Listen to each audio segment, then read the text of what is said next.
Jadi ada seorang anak ada masalah dengan bapaknya, Ustaz.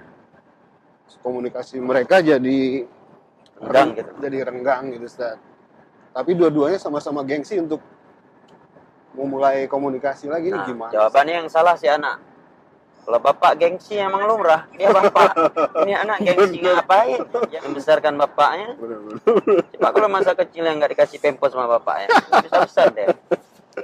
Yang salah si anak. Walaupun orang mungkin sebabnya Bapaknya yang salah. bapaknya yang salah. Tapi kalau kedua-duanya gengsi maka si anak yang salah.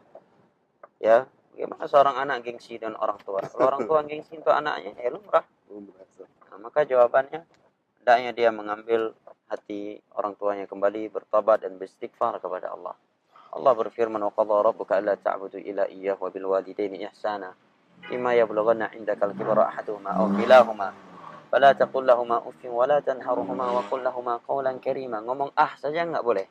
Apalagi gengsi-gengsian, malah ini diperintahkan kita wakhfid lahumā janāhadz dzulli minar rahmah.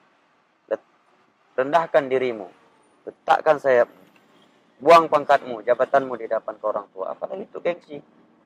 Dan ucapkanlah ucapan-ucapan yang penuh rahman untuk orang tuamu. Berdoalah kepada Allah, Rabbil firli wa liwalidayya warhamhuma kama rabbayani shaghira. Si anak harus mengalah. Jangankan dengan orang tua, dengan orang biasa saja kita dianjurkan untuk mengalah, apalagi dengan orang tua. Kata Nabi, apabila dua muslim saling memboikot, maka yang paling baiknya adalah yang paling duluan memberikan salam. Anjuran untuk mengalah. Apalagi dengan orang tua kita. Jadi sekalipun orang tua kita adalah orang kafir, selama yang kita lakukan bukan perkara yang bertentangan dengan agama kita. Allah berfirman, "Wa in jahadaka 'ala an tusyrika ma laysa laka bihi 'ilm fala tuti'huma wa shahibhuma fid dunya ma'rufa."